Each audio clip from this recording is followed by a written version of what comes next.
Seja muito bem-vindo, você está no canal Toca Socrática e esse é o Geopolítica para Brasileiros Desinformados.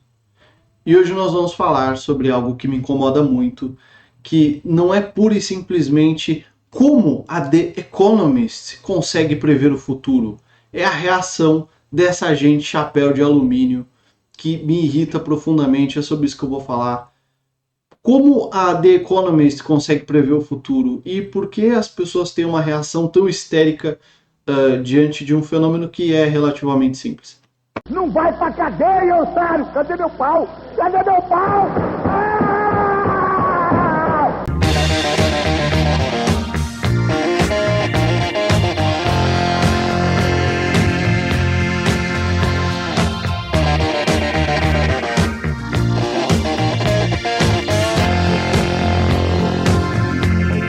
Veja bem, todo mundo já viu pelo menos uma capa da The Economist que previa o futuro. Essa coisa realmente aconteceu, mas também existem algumas previsões um pouco mais apocalípticas que acabaram não se concretizando também. O dólar ainda não foi substituído por uma moeda digital, ainda, embora exista uma capa da The Economist que trate desse assunto.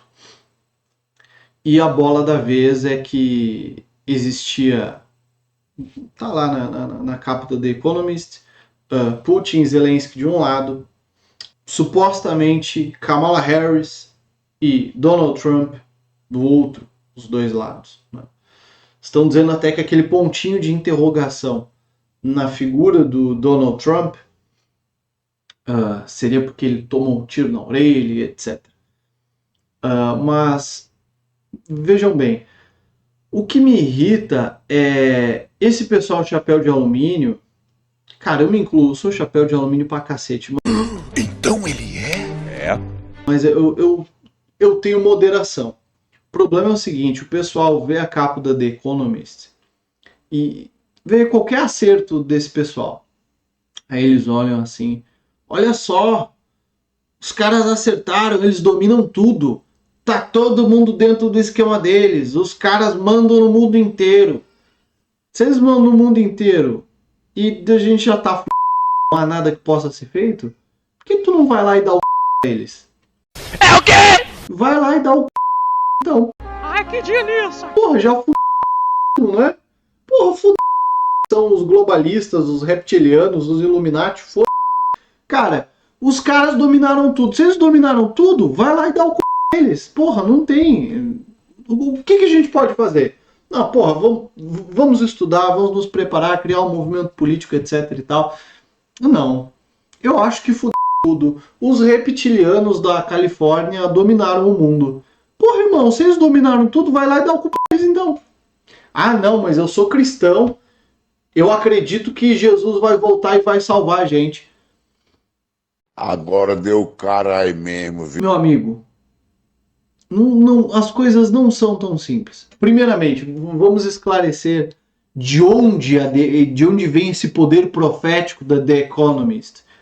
The Economist é uma revista britânica muito tradicional que difundiu, não é, os valores do liberalismo econômico pelo mundo inteiro. Né? Foram gurus dessa corrente filosófica, política e econômica.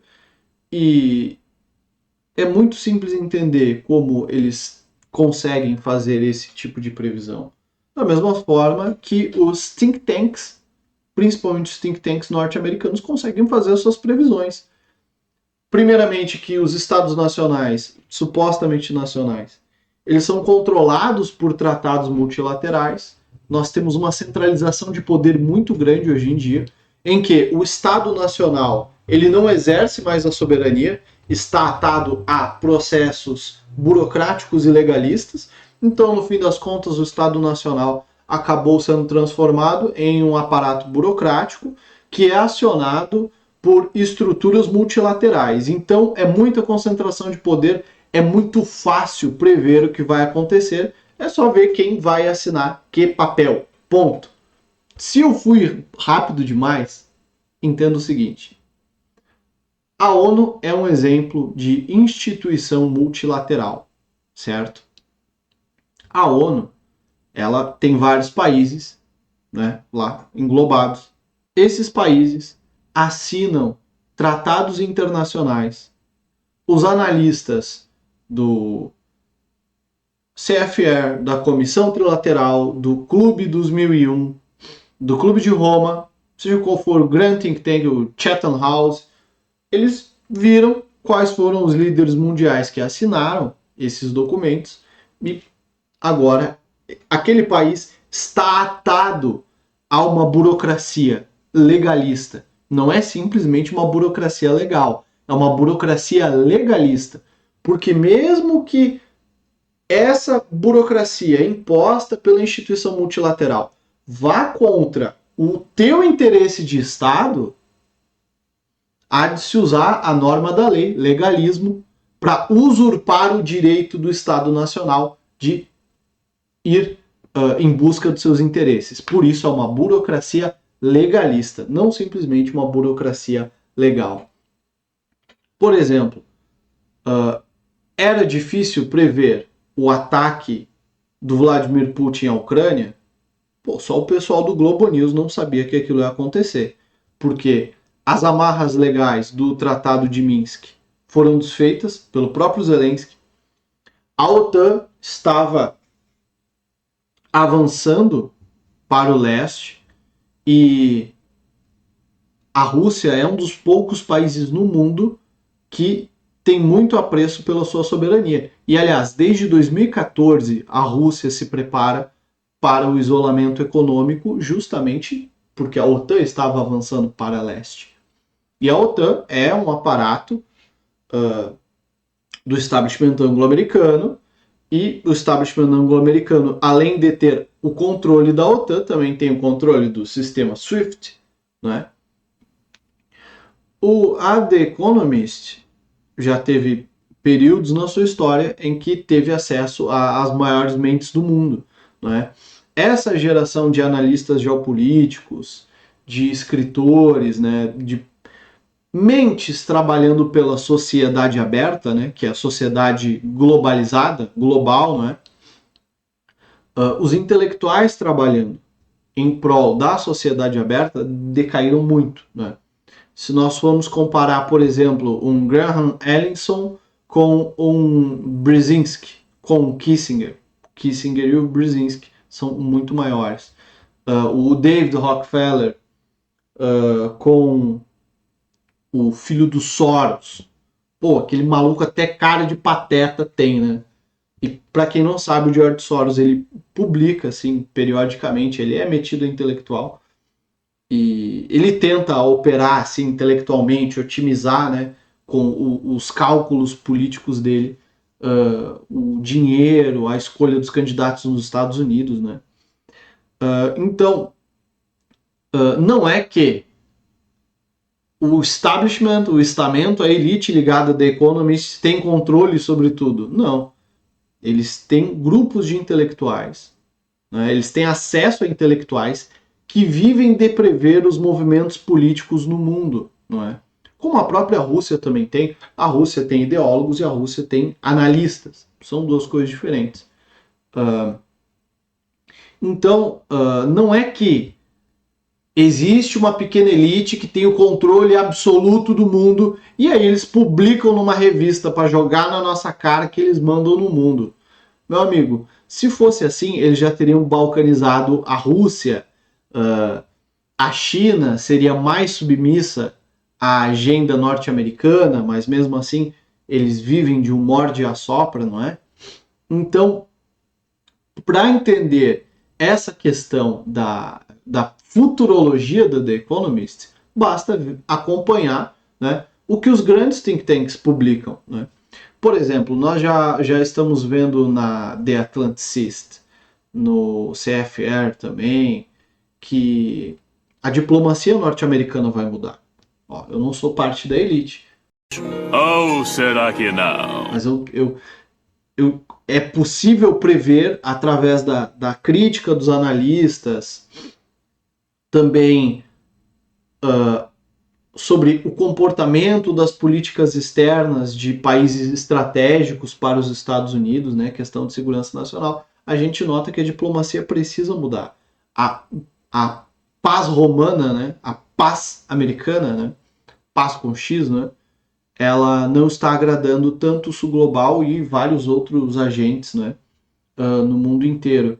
E os Estados Unidos, não os Estados Unidos foi um meio, né, para executar essa política de criar uma sociedade aberta, né, uma comunidade global sujeita às mesmas instituições. Isso deu errado, né? A hegemonia norte-americana foi até certo ponto bem sucedida, né? Eles foram um país hegemônico, tiveram uma hipertrofia na marinha, mas vejam, o plano de criar a sociedade aberta, uma comunidade global sujeita às mesmas instituições, não aconteceu. E aqui entre nós, provavelmente isso é impossível. Se acontecer, vai ser com um grande líder, muito carismático, que vai unir o mundo, né, em torno da sua figura, e primeiro haverá a figura e depois as instituições. O que o globalismo tentou fazer foi criar uma tecnocracia, onde primeiro as instituições, primeiro a casa de máquinas, não é? E depois essa figura carismática.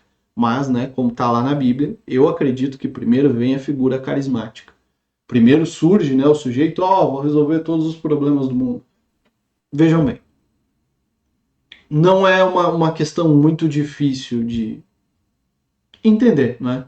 São pessoas que vivem de analisar o cenário internacional e tem um diálogo com os editores, os jornalistas de The Economist e conseguem... Às vezes, na verdade, às vezes a The Economist quer assustar a gente, né? Coloca, a fome. Existia, na verdade, a possibilidade de fome porque a Ucrânia é uma grande produtora de grãos, né? E como teve esse conflito entre a Rússia e a Ucrânia, né? Existia a real possibilidade de fome. Na verdade, se nós tivéssemos conflitos em determinadas áreas chaves, né, provavelmente desencadearia um desabastecimento do mundo. Mas, notem, não é nenhum bicho de 7 cabeças, gente. Eles controlam tudo. Eles controlam Trump. Atentado fake, pelo amor de Deus, velho. Só fica uma voz assim na minha cabeça pensando assim... Machista! O cara manda em tudo? Por que tu não dá o c... deles? Só fica sua voz. Quando eu vejo isso no Twitter, meu Deus do céu. Pô, os caras mandam em tudo? Tem certeza? Eles mandam mesmo? Pô, beleza, dá o c... então. Essa é a minha mensagem lúdica pra vocês. Vocês acham que realmente um pequeno grupo manda no mundo inteiro? Existem elites muito poderosas, não estou negando isso. Existe um plano para criar uma sociedade aberta, sem estados nacionais, com controle corporativo, né? Tá aí, tá amplamente documentado isso. Inclusive tem mais de um livro com o título A Sociedade Aberta e Seus Inimigos, né? Tem do Karl Popper, tem do próprio Soros, tem, enfim. Eu não estou negando isso, só estou dizendo, cara, um grupo de pessoas controlar o mundo, controlar a política do mundo inteiro. Porra, meu amigo, se os caras controlam tudo, vai lá e dá o c...